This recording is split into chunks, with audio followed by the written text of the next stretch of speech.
My name is Nora Caldwell, and I was 32 the year I learned what a manila folder could do to a family. My grandmother turned 79 on a Saturday in October. She baked her own cake, vanilla with buttercream roses, her specialty since before I was born. She set the table for 8. Paper napkins, the good plates, dried hydrangeas from her garden. Nobody came. My parents were skiing in Aspen. My brother sent a text at 4:15. Happy B-Day, Gran. Skiing is amazing. My father didn't text at all. My mother posted a ski goggles selfie to her church group chat with the word blessed. I drove 3 hours from Hartford after my shift and found her sitting alone in the kitchen, candles melted down to the frosting. The ice cream had gone soft. She looked at me like she wasn't sure I was real. I cut her a slice. I sang. The next day, while I was helping her clean the house, 2 strangers knocked on her door. They handed me a folder, sealed, thick, signed in my grandmother's own handwriting. What happened after that ended my family as I knew it. Welcome back to Calm Drama Stories, where ordinary people set quiet boundaries that change everything, and dignity always gets the last word. If stories about standing up for someone who can't stand up for themselves hit close to home, drop a comment and subscribe. That evening stays pressed into me like a thumbprint in wet clay. I'd left Hartford at 5, still in my work flats, a gas station bouquet on the passenger seat. 3 hours on I-95. Then the back roads through Briarwood where the oaks arch over the pavement like a cathedral ceiling. I pulled into her gravel driveway at 8:12. The porch light was on. Every other window was dark. Inside, the kitchen table told the whole story. 8 place settings, a centerpiece of dried hydrangeas she'd arranged that morning. The cake sat in the middle, vanilla buttercream roses, 79 spelled out in pink gel. The candles burned down to waxy nubs stuck in the frosting. A gallon of Neapolitan had sweated through its carton onto the tablecloth. She was sitting at the head of the table in her lavender cardigan, hands folded around a glass of water. Nora. She smiled, then frowned. Is it Tuesday? It's Saturday, Gran. Your birthday. Oh. She touched the cake. I thought I was making this for the church bake sale. I set the flowers in a mason jar and fixed her a plate. We ate cake with our hands because neither of us felt like washing forks. I sang happy birthday twice because halfway through the first time, she asked me to start over. At 10, I carried her to bed. She weighed nothing. Her wrist was the width of a paper towel roll. As I pulled the quilt to her chin, she grabbed my hand. Her eyes went sharp, focused, like a radio catching a signal through static. They think I don't notice, she whispered. I waited for more. She was already asleep. I should tell you who I am in this family. The Caldwells of Briarwood are a particular kind of Connecticut comfortable. My father, Gregory, managed regional accounts for an insurance brokerage until he could golf 3 times a week and call it consulting. My mother, Diane, organized charity galas and sat on the library board. My brother, Aaron, ran a small construction development firm, Aaron Caldwell Properties, and owned a German sedan that cost more than my annual salary. Then there was me, the paralegal. I worked at a 4-person elder law firm in Hartford. Wills, trusts, guardianship filings. I earned $47,000 a year and studied for the bar at night. My family called me the paperwork one. At holiday dinners, Diane would tilt her head and say, Nora's still doing her little legal assistant thing, like I was selling friendship bracelets at a farmer's market. I didn't argue. I read fine print. But this house was mine in every way that mattered and no way that counted. I took my first steps on the kitchen linoleum. Lorraine taught me to read Elise on the back porch when I was 19, her reading glasses perched on her nose, a red pen between her teeth. She co-signed my first apartment because my parents wouldn't. I slept in the guest room that night and lay awake tracing the ceiling crack I'd traced since I was 6. Around midnight, I got up for water. On the hallway shelf behind a framed photo of the family, I found a business card, Brenda Voss, Voss and Dean Realty, with a handwritten note on the back. Comp value, $680,000. Quick close possible. I put the card back. My hands were steady, but my stomach wasn't. Sunday morning, I scrubbed the kitchen while Lorraine dozed in her recliner. The cake went into Tupperware. The melted candles went into the trash. I wiped buttercream off the good plates and stacked them in the cabinet where they'd sit until whoever came to clear out the house someday. That thought landed wrong. I shoved it aside. At 10:15, someone knocked. 2 people stood on the porch. The woman was about 60. Silver bob, wool coat, leather briefcase. Professional.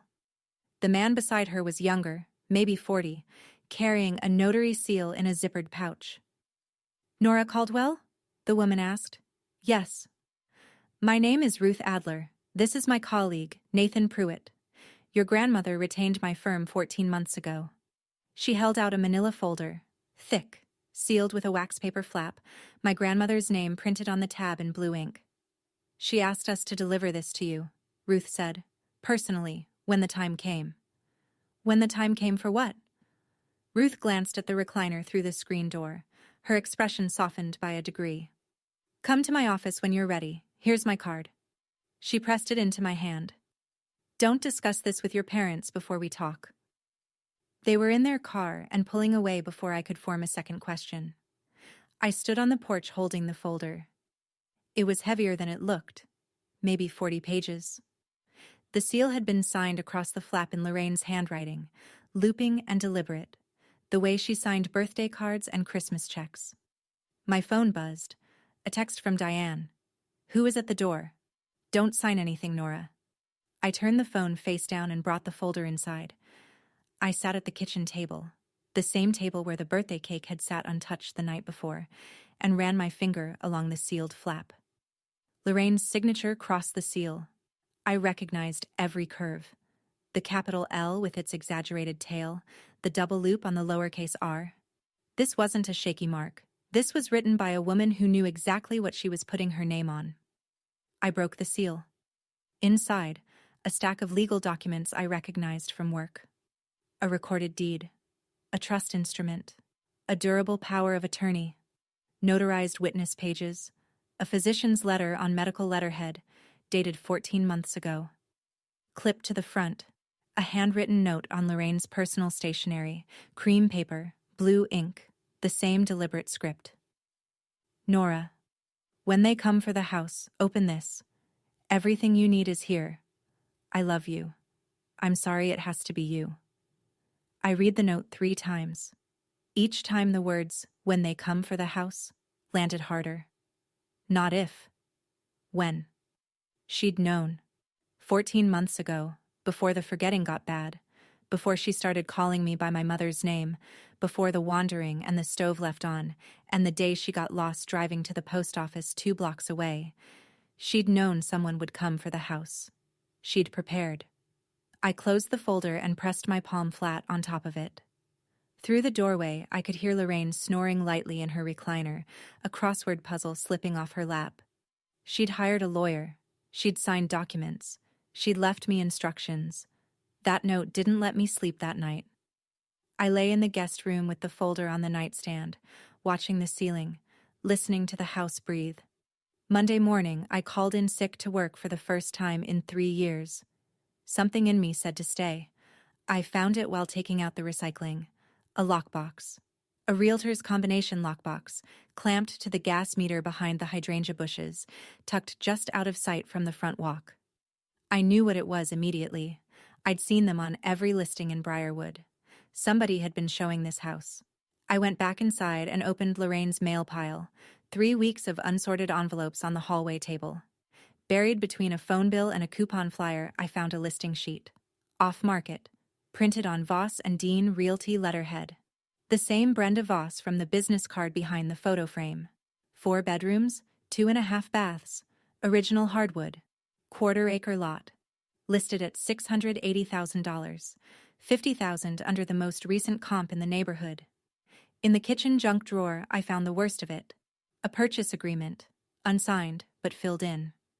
Buyer, Stonewall Capital Group, LLC, cash offer. 30-day close. Seller's signature line left blank, but someone had penciled L. Caldwell in block letters below it, like a rehearsal. The listing agent was Brenda Voss. The contact on the buyer's side was a name I didn't recognize, But the seller's representative, listed on the agreement, was Aaron Caldwell, my brother. I sat on the kitchen floor and spread the pages around me like a paper mosaic. The lockbox, the listing sheet, the purchase agreement, Brenda's card. A sticky note in Diane's handwriting. Closing target, November 15th. That was 3 weeks away. I picked up the folder from the nightstand, and this time I opened it to the first page of the trust instrument. I read every word. I called my mother at 6 that evening. "Oh, Nora." Diane's voice had that specific warmth, the one she used on parish volunteers and restaurant hostesses. Bright, managing. "How's Gran doing? We had the most wonderful time in Aspen. The snow was just divine." "There's a lockbox on her gas meter." Silence. 2 seconds. 3. "Sweetheart, that's being handled. Dad and Aaron have been working with a lovely agent to find a suitable transition plan for your grandmother. You know she can't keep up this big house on her own. There's a purchase agreement in her kitchen drawer." "Nora." The warmth dropped 1 register. "This is a family decision. Between your father, your brother, and me. We've been managing Gran's affairs for months. You don't need to worry about the details. She doesn't know the house is being sold, does she? She knows what she needs to know." Diane paused. I could hear the clink of a wine glass. "Aaron's company is in a difficult stretch. The house can fund a proper care facility for Gran and help your brother through a rough patch. It's the responsible thing." "It's her house, Mom." "Nora." The register dropped again, all the way to the basement. Cold. Final. "Your grandmother has dementia. She leaves the stove on. She got lost driving to the post office. She is not the person who should be making decisions about a $680,000 asset." Then she said it. "She won't remember the house by Christmas." The line hummed between us. "Then it's a good thing I remember," I said. I hung up. I picked up the manila folder and Ruth Adler's business card. I held them side by side under the kitchen light. Tomorrow I would drive to Hartford. Tonight, I had reading to do.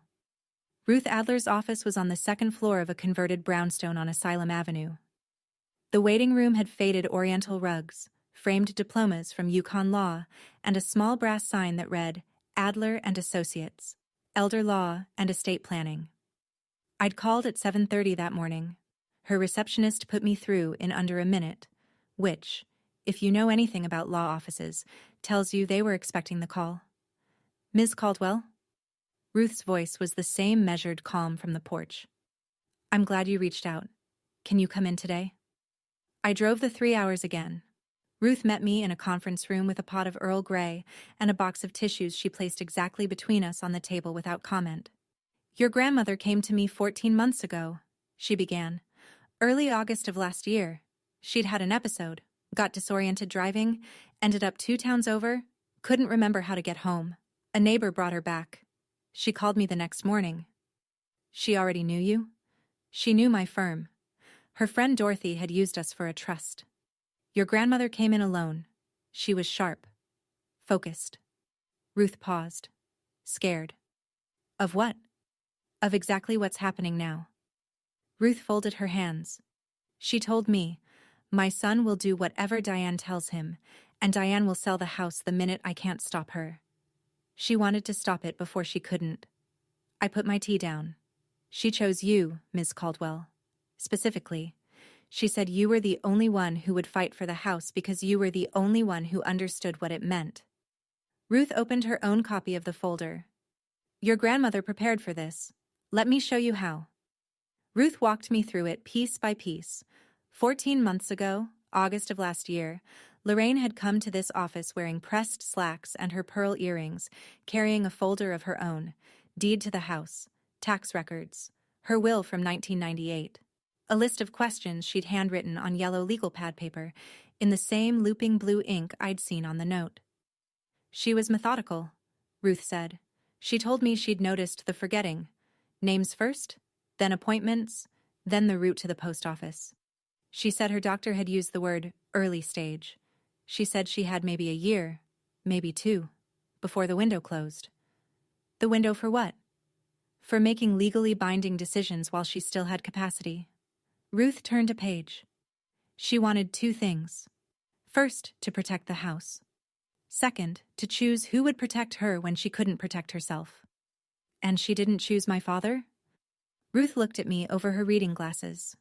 No, she did not. She said it without inflection, but the weight of it settled in my chest like a stone dropped into still water. My father was Lorraine's only child. He'd grown up in that kitchen. She'd put him through college, paid for his first suit, danced at his wedding.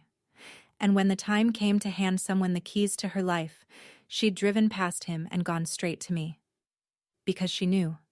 She knew Gregory would defer to Diane. She knew Diane would calculate. She knew Aaron would need. Your grandmother executed the documents on August 9th of last year, Ruth continued. Full capacity. Dr. Mercer, her neurologist, provided a written evaluation that same day, confirming she understood the nature and consequences of what she was signing. Ruth tapped the physician's letter. This is your foundation. The legal architecture was clean. I recognized every instrument from my work. Item 1. A revocable living trust. Lorraine had transferred the house, the deed, the title, everything, into a trust. The Lorraine E. Caldwell Revocable Living Trust, dated August 9th of last year. She was the trustee while she had capacity. I was the successor trustee. If she became incapacitated, legal control of the house passed to me. Not my father. Not Aaron. Me. Item 2. A durable power of attorney. Lorraine had named me her agent for all financial and healthcare decisions. The durability clause meant it survived her incapacity. It didn't expire when she got sick. It activated. Item 3. The physician's letter. Dr. Mercer had examined Lorraine on August 9th and documented that she demonstrated full testamentary capacity. She understood what a trust was. She understood what a power of attorney did. She understood she was placing her house beyond the reach of anyone except the granddaughter she trusted. So the house isn't hers anymore, I said. Technically. Correct. The house belongs to the trust. Lorraine can't sell it as an individual. And under this trust structure, no one holding a personal power of attorney over Lorraine has authority over assets already transferred into the trust. Only the trustee can authorize a sale. And the trustee is me. Once Lorraine is determined to lack capacity, yes, and based on what you've described. She left the stove on 3 times last month. She got lost 2 blocks from home. Ruth nodded. The successor trustee provisions are likely already active. Then she leaned forward. Ms. Caldwell, there's something else you should know. If your family has had your grandmother sign anything recently, a new power of attorney, a listing agreement, while she lacked capacity, those documents may not be enforceable. She let that sit. They may have had her sign something newer. I drove back to Briarwood that evening. The house was quiet. The porch light was on, same as always, and through the front window I could see Lorraine in her recliner, television murmuring, her reading glasses folded on the armrest. I let myself in with the spare key she'd given me when I was 16, the one she'd never given my parents. Gran. She looked up. For a moment, 3 seconds, maybe 4, her eyes were absolutely clear. Not the soft confusion of most days. Not the pleasant fog. Clear, like creek water over gravel. You went to see Ruth, she said. I stopped in the doorway. You remember Ruth? I remember enough. She picked up her reading glasses and turned them in her hands. I remember I was scared, and I went to a lawyer and I told her what Diane would do.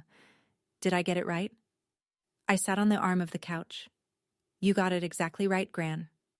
Good. She put the glasses on, then took them off again, as if she'd forgotten why she'd reached for them. They've been bringing people through the house. Tuesdays, when the nurse is here. I hear the doors open and close. Strangers looking at my kitchen. I know. Your father won't look at me when he visits. He talks to the walls. She pressed her lips together. Aaron brought papers. I don't remember what I signed. I took her hand. It doesn't matter what you signed. You already took care of it. She squeezed my fingers. Her grip was thin but deliberate. I'm not gone yet, Nora. The words hung in the kitchen air between us, fragile and fierce. By tomorrow she might not remember saying them, but I would. I would remember for both of us. Aaron showed up Wednesday. He didn't knock. He never knocked. Just walked in with his car keys jingling and his smile already on, the way he entered every room, like the room should be glad he'd arrived. Hey, Nor. He kissed the top of my head. He smelled like cedar cologne and the leather interior of a $50,000 SUV. Checking in on Gran, that's sweet. I'm staying for a while. Oh yeah? He opened the fridge, helped himself to a La Croix, and leaned against the counter like he owned the place. Taking some time off from the paralegal gig? He said paralegal the way you'd say hobby. Aaron, I know about the listing. His La Croix paused halfway to his mouth. 1 beat, 2. Then the smile adjusted. Not gone, just reclassified. Warmth to negotiation. Look. I know it seems fast. But here's the thing. The company's in a rough patch. I've got a balloon payment coming due in 8 weeks. $740,000. If I miss it, the bank takes everything. Every project, every contract. 3 years of work. Gone. So you're selling Gran's house. I'm helping the family manage an asset that Gran can't manage herself. He set the can down. Nora, the money solves everything. Gran gets a nice facility. Dad and Mom stop worrying. I keep my business. Everybody wins. Except Gran. Gran doesn't know what day it is. She knows people are walking through her house. Aaron's jaw tightened. He stepped closer. Don't make this difficult. We're family. Family helps family. Is that what you told her when you brought the papers? He stared at me. Then the smile came back. But harder now. Performative. It's basically sold already, Nora. The closing's set. He left his empty can on the counter and walked out without rinsing it. That night, I searched. In the bottom of the hallway credenza, behind a stack of old Guideposts magazines, I found what they'd had her sign. A power of attorney, dated September 3rd. Barely 2 months ago. It named Gregory Caldwell as Lorraine's agent for all financial and property decisions. Stapled to it was a listing authorization for the house, also dated September 3rd, granting Aaron Caldwell the right to act as seller's representative. I carried both documents to the kitchen table and laid them beside the originals from Ruth's folder. The signature differences hit me before I finished unfolding the pages. Lorraine's trust documents from 14 months ago. Strong pen pressure, the loops clean and confident, every letter connecting to the next with that distinctive tail on the capital L. I knew this hand. This was the woman who'd written grocery lists in cursive and signed my high school permission slips with a fountain pen. The September power of attorney, trembling lines. The L barely rose above the baseline. The loops collapsed. The pen had lifted between letters, leaving gaps where flow should be. This was not the hand of a woman who understood what she was signing. This was the hand of a woman who was told where to press down. I pulled up the calendar on my phone and checked the date. September 3rd. My stomach dropped. September 3rd was the same week Lorraine had been taken to the ER after a fall. I'd received a text from Diane. Gran took a tumble. Nothing serious. She's resting. And thought nothing of it. The discharge summary, which I found in the mail pile, noted, patient disoriented, intermittent confusion, recommend neurological follow-up. They'd had her sign a power of attorney during the same week she'd been hospitalized for confusion. I took photos of everything. Then I called Ruth. Ruth came to the house on Friday. Not her office. The house. She said it mattered that we do this at Lorraine's kitchen table. I understood why the moment she laid everything out. The table was old maple, scratched from 50 years of Thanksgivings, stained with coffee rings that Lorraine had always said gave it character. Now it held 5 documents in a row, edges aligned, like evidence at a hearing. Document 1, the recorded trust deed, filed with the Briarwood Town Clerk on August 12th of last year. The house had been legally transferred into the Lorraine E. Caldwell Revocable Living Trust 14 months ago. It was stamped, indexed, and recorded. Public record. Document 2, the durable power of attorney, naming me, Nora Caldwell, as Lorraine's agent. Executed the same day. 2 witnesses. Notarized by Nathan Pruitt. Document 3. Dr. Mercer's capacity evaluation letter, dated August 9th. 2 pages. Clinical. Precise. Mrs. Caldwell demonstrates full understanding of the nature and consequences of the legal instruments she is executing. She is oriented to time, place, and person. She identifies her assets accurately and articulates clear preferences for their disposition. Document 4. The September power of attorney, the one naming Gregory. Shaky signature, no capacity evaluation, no independent witness. Executed during a week of documented medical confusion. Document 5. The listing agreement. Aaron's name as seller's representative. Brenda Voss as agent. An off-market sale priced $50,000 below comparable homes. Ruth stood across from me, hands flat on the table. "The house has been in the trust for over a year," she said. "Your grandmother cannot sell it as an individual. The September power of attorney, even if it were valid, doesn't grant authority over trust assets. And it almost certainly isn't valid, given the medical record." She looked at me. "This sale cannot close. The house was never theirs to sell." I stared at the documents, at the 2 signatures side by side, one strong, one trembling. At the physician's letter that drew a line between the woman Lorraine was and the woman they'd taken advantage of. "She won't remember the house by Christmas." Diane's voice echoed in my head. But Lorraine had remembered. She'd remembered before any of them. Ruth and I made a plan. Quiet. Methodical. The kind of plan built on paper. Not anger. Step 1. We needed a current capacity evaluation for Lorraine, something a court would accept to confirm that the September POA was signed when she lacked the mental ability to understand it. That meant contacting Dr. Mercer's office and scheduling a formal neurocognitive assessment. I called Monday morning. The receptionist put me on hold for 11 minutes. When she came back, her voice had a careful, practiced quality I recognized from my own work, the tone people use when they're about to deliver bad news wrapped in protocol. "I'm sorry, Ms. Caldwell, but we've received a request to restrict access to Mrs. Caldwell's medical records." I gripped the phone. "Restrict access? From whom?" "I can't disclose that, but I can tell you the request came in approximately 6 weeks ago, and it specifies that medical records and evaluation results are not to be released to anyone other than the designated family contact." "And who is the designated family contact?" Pause. "Gregory Caldwell." "My father." They'd locked me out of her medical records.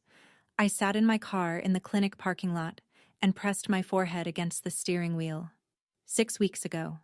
That was mid-September, right after they'd had her sign the power of attorney. They hadn't just gotten her to sign, they'd built a wall around her. I called Ruth. "They restricted her records." "Expected." Ruth didn't sound surprised. "We'll file a HIPAA authorization under the durable POA. Your POA predates theirs and names you as healthcare agent. The clinic is legally obligated to honor it. I'll send the paperwork today." 2 days later, I had the records. Dr. Mercer agreed to perform a current evaluation. The system works, I told myself. Slowly, but it works. Diane came to the house on a Thursday evening. She didn't bring flowers or food or any of the things you'd bring if you were visiting your mother-in-law. She brought a brochure. Maple Glen Assisted Living. She spread it on the kitchen table, the same table where Ruth and I had laid out the documents 3 days earlier. "It's a beautiful facility, Nora. Private rooms, a garden, activities every afternoon. Gran doesn't want to leave her house. Gran doesn't know what she wants." Diane smoothed the brochure with both palms. "Your father and I have been looking into this for weeks. If we transition her before Thanksgiving, we can have the house staged and listed by December 1st. I looked at her. She was wearing her church pearls and the cashmere scarf she'd bought in Aspen. "You're staging the house for the buyer you already have." Diane's expression flickered. Just a flash. The briefest crack in the plaster. "Nora, I know this is emotional for you. You've always been attached to this house. But your brother's company is in real trouble, and this family needs to pull together. By selling a 79-year-old woman's home out from under her." After everything I've done for this family, her voice cracked. Real tears or performative ones? I couldn't tell, and after 32 years, I'd stopped trying. The papers are already with the title company, she said. The closing is November 15th. This is happening, Nora.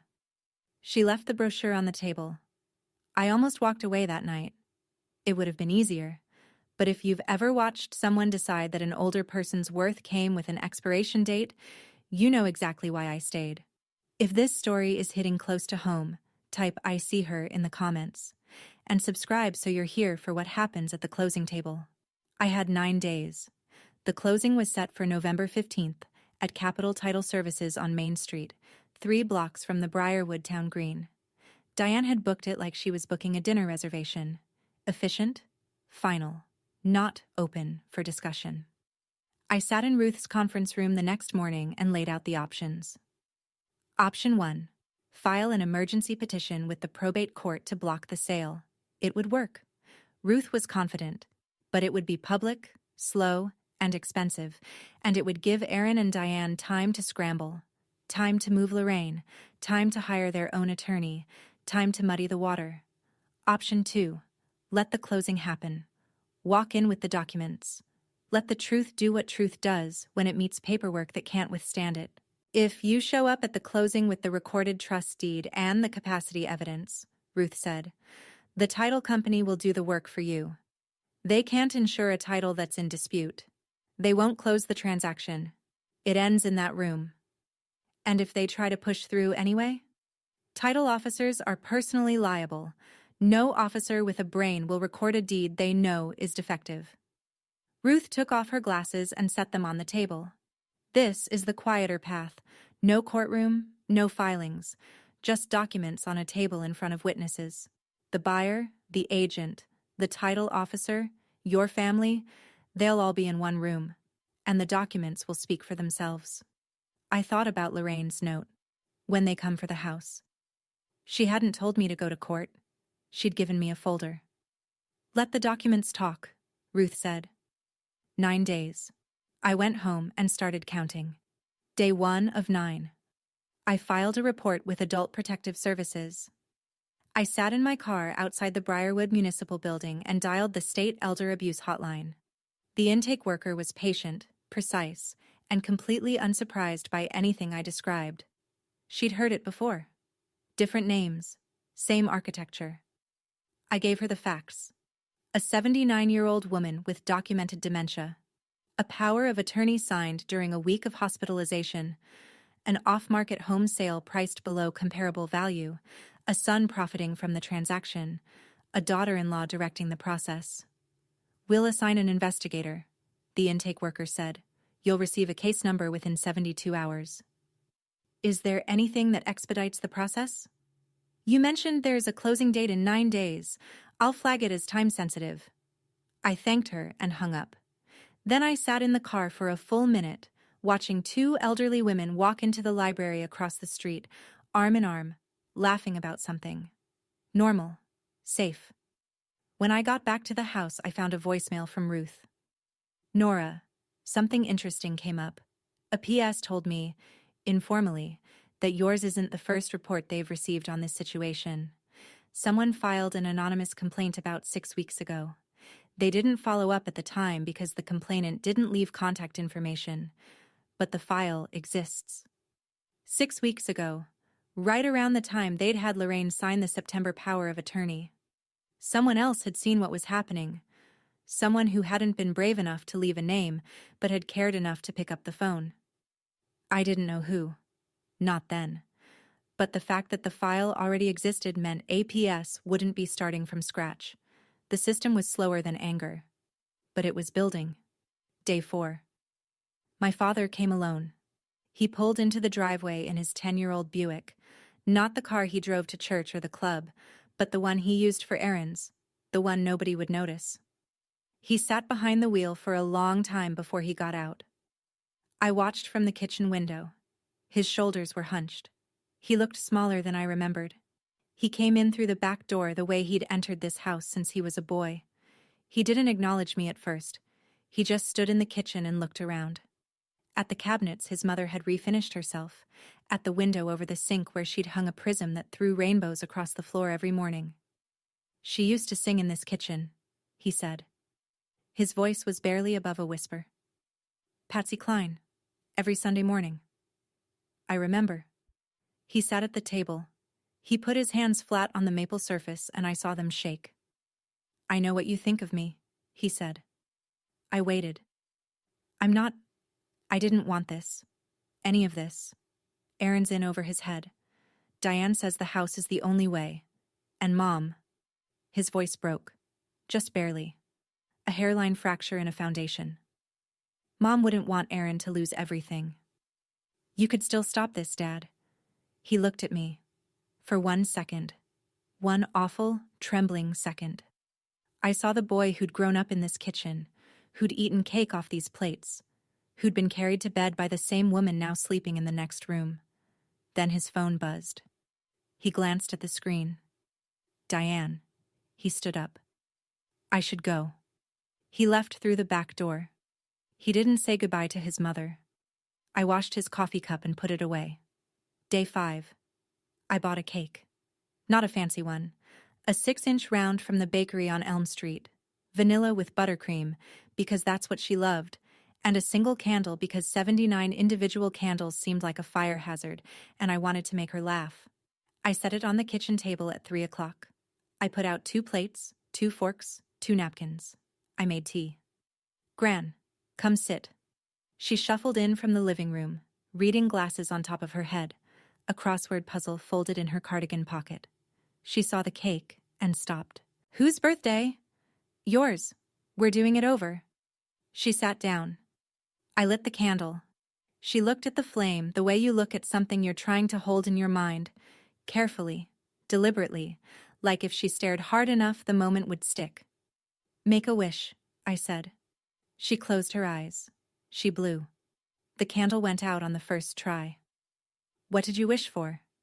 She looked at me with those clear creek eyes. "I wished you'd stay." We ate cake with forks this time. She told me about the hydrangeas she'd planted along the front walk in 1987, the year I was born. She told me the kitchen table came from her mother's house in Bridgeport, carried in on the back of a pickup truck in 1974, and that every scratch on its surface was a Thanksgiving she'd won. Then she put her fork down and leaned toward me. "Don't let them take the table," she said. Quiet. Fierce. "I won't, Gran. The table stays." I cleared the plates. I washed the dish. I wrapped the leftover cake in foil and wrote, "Gran's birthday, round 2" on it with a Sharpie. 4 days until the closing. Day 6. The phone calls started. My Aunt Caroline, my father's cousin, called first. She was careful. Concerned. "Nora, honey, your mother says you're trying to take control of Lorraine's finances. She says you're, well," she used the word manipulating. I held the phone away from my ear and looked at the ceiling. "Aunt Caroline, did Diane mention that she and Aaron are trying to sell Gran's house while Gran has dementia?" Silence. "She said it was a family decision." "It's a decision Gran didn't make." My mother's friend from the parish council called next, then Aaron's business partner. Then a woman from the garden club who'd known Lorraine for 40 years. Each call carried the same script, slight variations on the same theme. Nora is overstepping. Nora is emotional. Nora doesn't understand the family's financial situation. Diane had done what Diane did best. She'd shaped the narrative before I had a chance to speak. I didn't counter it. I didn't post on social media. I didn't call anyone back to plead my case. Ruth had told me, "The documents speak. You don't have to." But on day 6, around 9 at night, my phone rang one more time. Aunt June, Lorraine's younger sister, 81, still sharp, still in Bridgeport. "Nora." Her voice was dry and clear. "I don't believe a word Diane is saying, and I want you to know why." "Why?" "Because your grandmother called me last year. August. She said she'd been to see a lawyer. She said she was putting the house in order while she still could. She said, 'If anything happens, back Nora up.'" I gripped the phone. "I'm backing you up," Aunt June said. "Whatever you need." 3 days until the closing. Day 7. Ruth and I confirmed the details. Capital Title Services, November 15th, 2 o'clock. Conference Room B. The escrow officer was a woman named Linda Yates. 22 years in the business, Ruth's contact said. Thorough. By the book. The buyer was Stonewall Capital Group, a regional cash acquisition firm that bought undervalued residential properties, flipped or rented them, and moved on. Their representative was a man named Daniel Fossey. He'd been copied on the listing agreement and the purchase contract. Brenda Voss would be there as the listing agent. Diane and Aaron would attend as sellers' representatives. Gregory would come because Diane told him to. Ruth made one more call, to the title company, off the record, and learned something that made her pause. Linda Yates flagged the file 3 weeks ago, Ruth told me. During the preliminary title search, she noted that the house was held in a trust. She contacted Brenda Voss for clarification. Brenda sent over a signed affidavit claiming the trust had been dissolved and the property reconveyed to Lorraine individually. Linda accepted it provisionally, but noted in her file that no recorded reconveyance deed had been found. The closing was scheduled as tentative, pending final title clearance. A clerical error. Brenda told her the trust had been dissolved and the property returned to Lorraine's individual name. That's not true, of course. The trust was never dissolved. The deed is still recorded. The deal was already standing on cracked ice. Linda Yates had a flag in the file. Brenda Voss had lied. The recorded trust deed was public record. All it needed was someone to put the original on the table. Here's the thing about paperwork people underestimate. It doesn't raise its voice, and it doesn't forget. If you've ever been the quiet one nobody took seriously, this next part is for you. Subscribe and stay with me to the closing table. 2 days left. Day 8. Everything was in place. Ruth would attend the closing as Lorraine's attorney of record, representing the trust. She'd bring certified copies of the recorded trust deed, the durable power of attorney, and the physician's capacity evaluation. Nathan Pruitt would come as a notary witness. A PS had assigned an investigator named Sandra Weeks. She wouldn't be in the room. That wasn't how it worked. But she'd confirm the case was active and time-sensitive. Whatever happened at the closing would become part of her file. I spent the afternoon at the kitchen table reviewing the documents one more time. Trust deed. POA. Capacity letter. The September POA with the shaking signature. The listing agreement. The purchase contract. The discharge summary from Lorraine's September hospital stay. Everything lined up. Every date, every signature, every medical note pointed in the same direction. I practiced what I would say. Short sentences, no accusations, no emotion, just facts, delivered at the volume of a normal conversation. Ruth had coached me. You're not there to argue. You're not there to convince anyone. You're there to present documents that speak for themselves. Let the title officer do the rest. I wasn't the daughter they'd ignored. I wasn't the paperwork one. I was the successor trustee of the Lorraine E. Caldwell Revocable Living Trust, and I had every legal right to sit at that table. More than a right, an obligation. That evening, I ironed a blouse and set out my work flats. The same flats I'd worn the night I'd driven 3 hours to sing happy birthday to a woman sitting alone in her kitchen. Tomorrow they'd sit down to sign for a house that wasn't theirs, and I would be there when they found out. The night before the closing, I sat with Lorraine in the living room. She was having a good hour. Not a good day. Those were rare now. But a good hour. She was working on a crossword with her reading glasses perched at the end of her nose, filling in the squares with a ballpoint pen, no pencil, because she said pencils were for people who didn't trust themselves. Gran, tomorrow's going to be a big day. She didn't look up. 7 across. Legal instrument of protection. 5 letters. I smiled. Trust. She wrote it in. Smarty pants. I watched her hand. The pen moved slowly but with intention. The letters were small and careful. Not the looping confidence of 14 months ago, but not the collapse of the September signature either. Somewhere in between. A woman at the edge of the window, still reaching for the glass. She put the crossword down and looked at me. You're staying? I'm staying.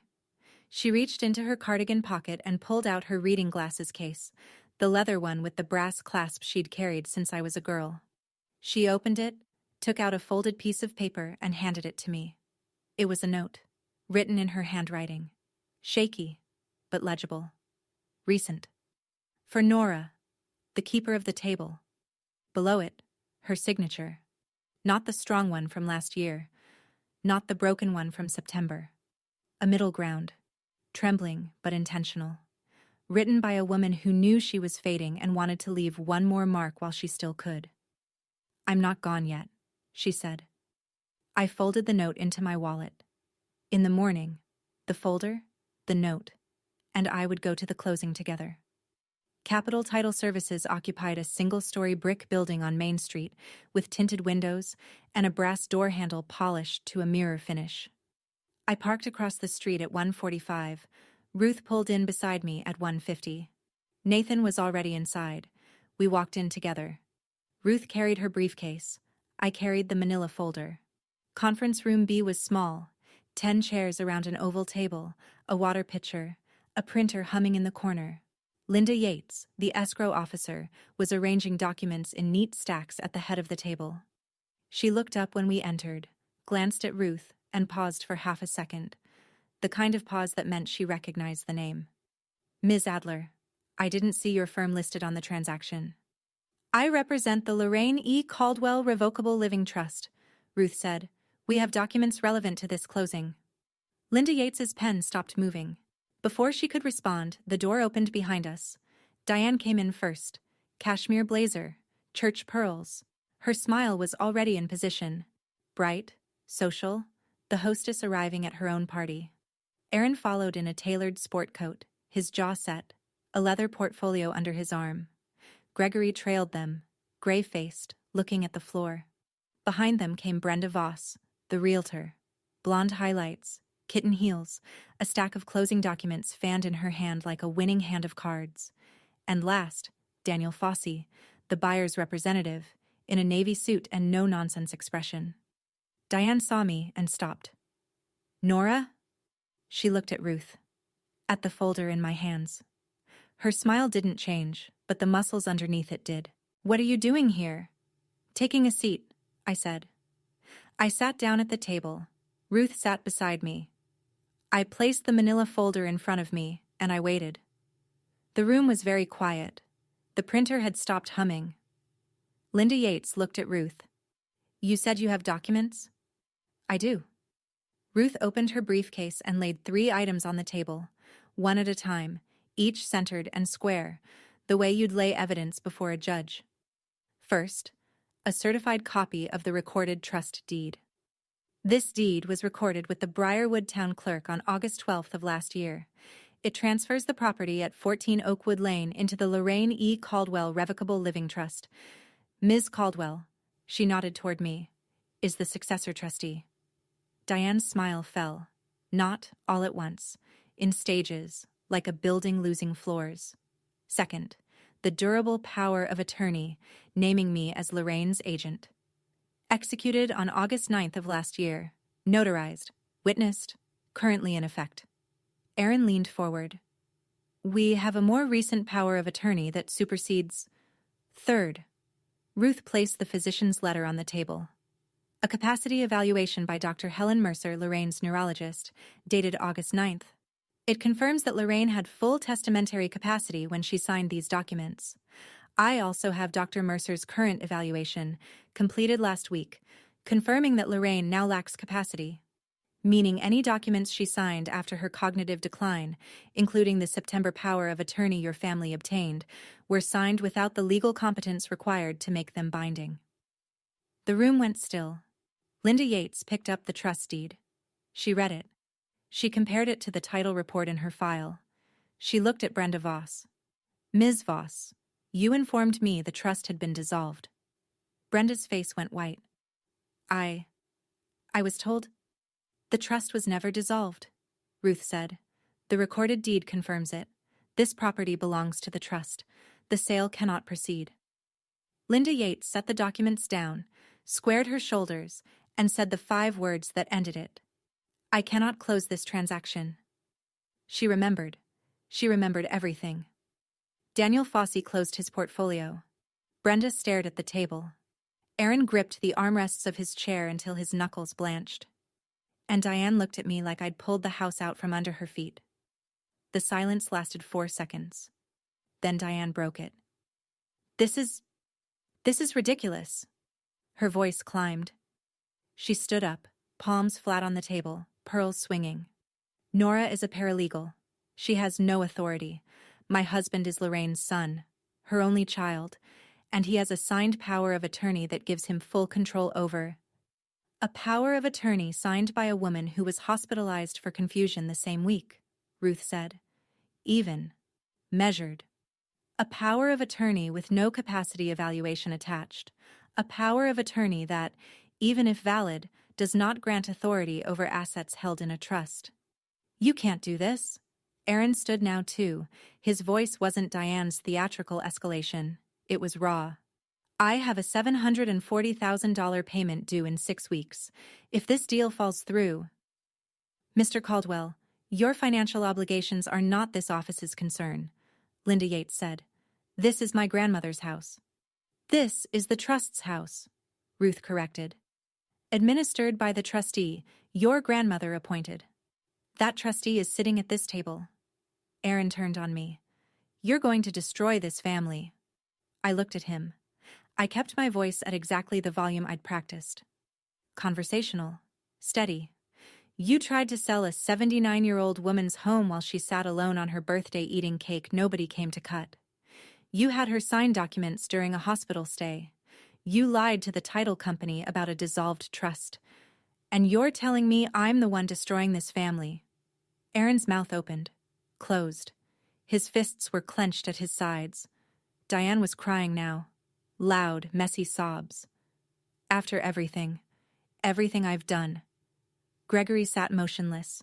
He hadn't spoken since he'd entered the room. He stared at the trust deed, at his mother's signature, and I could see him doing the math. She'd planned this.